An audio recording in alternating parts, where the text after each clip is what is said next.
Oi, bem-vindo ao nosso vídeo aula. Vamos dar sequência ao nosso estudo de Sócrates e hoje eu trouxe para vocês um esquema bem interessante para que vocês compreendam o pensamento de Sócrates, ou seja, a dialética, tá? Vocês sabem muito bem que Sócrates tinha como amigo o Platão. Aliás, o Platão não era só um amigo, o Platão era um discípulo, certo? Uma pessoa que seguia e que entendia seu conhecimento. E Platão escrevia muito sobre Sócrates, tá? Uma das obras dele chama-se Apologia de Sócrates, onde Platão narra todo o seu julgamento, toda a sua sentença, né? O Sócrates, ele foi acusado por três motivos, né? Primeiro, por introduzir a crença em novos deuses, em novas divindades. A segunda, de corromper a juventude, ou seja, como ele atraía a juventude para onde ele fosse, certo? Ele foi acusado de corromper a juventude. E por fim, né, de não crer nos deuses, tá? Bom, tudo isso leva o Sócrates ao tribunal e ele acabou sendo condenado à morte, certo? Tendo que beber a cicuta, onde ele morre envenenado, tá? Então, vamos lá. Sabe esse esquema, né? Primeira coisa importante, que o Sócrates vai estimular o seu interlocutor a se concentrar em um assunto, tá? Ele lança uma tese e a intenção é buscar a verdade sobre a tese exposta. Esse é o grande momento, entendeu? Certo? Essa etapa é totalmente dividida. Por exemplo, você vê a ironia, tá? Que é um comentário crítico das opiniões apresentadas, né? Você tem a refutação da tese proposta, que é a atividade que busca de forma racional o conceito verdadeiro para o tema examinado, certo? E aí você tem a maiêutica.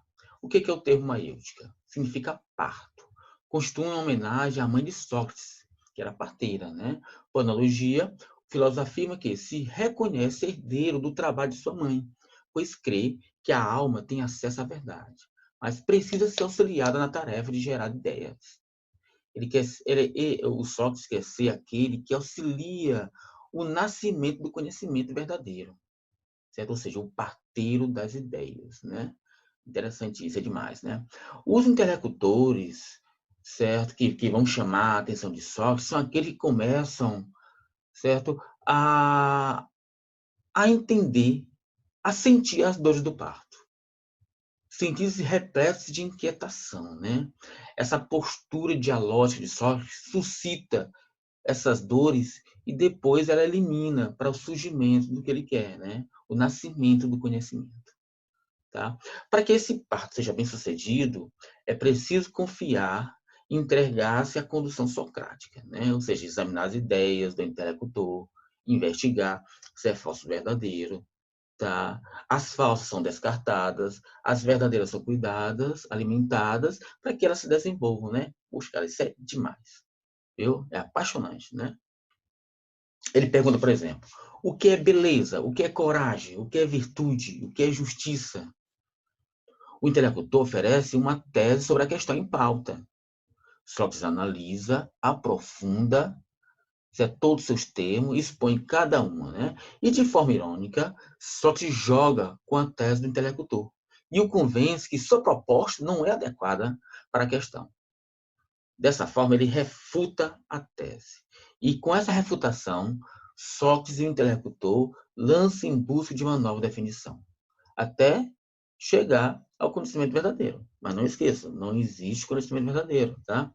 O conhecimento está sempre em mudanças, tá certo? É assim que Sócrates fazia a sua dialética, tá bom? Bem interessante, não é não? Tá? Bom, aqui está o seguinte, o não saber e a ironia socrática, né? Os sofistas mais famosos punham-se em relação aos ouvintes na soberba atitude de que sabe de tudo.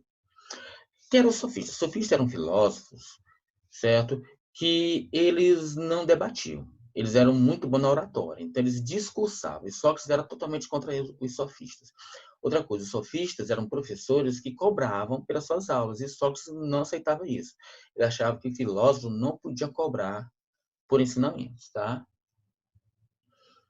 Então aqui a ironia é a característica peculiar da dialética socrática. Em geral, a ironia significa simulação, né? Aqui mais parte do esquema daquele que eu expliquei. A maioria socrática tem como significado dar luz, parir o conhecimento, ou seja, a arte de partejar. Partejar é construir, tá, pessoal? A técnica maiústica pressupõe que a verdade se encontra oculta na mente de cada pessoa. Através da dialética, o próprio indivíduo vai desenvolvendo novos conceitos a partir de sua resposta. Então, essa técnica estimula alguém a pensar, né? Porque é muito comum a gente repetir aquilo que os outros falam, sem questionar nada. No caso da maiêutica, você, ao ouvir alguma coisa, você passa a questionar aquilo que ouviu, entendeu? E produz algo diferente, né? Refutação. Série de argumentos ou prova que destrói o que foi alegado. A réplica, contestação, né? Então, na refutação, você tem direito de resposta, né? Você tem a réplica, né? Você questiona, o outro responde, você faz a réplica e até chegar a um consenso, tá? Isso é demais, né? Bem, pessoal, a partir desse esquema, vocês podem responder algumas questões que eu coloquei para vocês, tá? Sendo assim, nas próximas aulas a gente vai responder essas questões e dar início a um novo filósofo chamado Platão, tá bom? Um grande abraço e até já.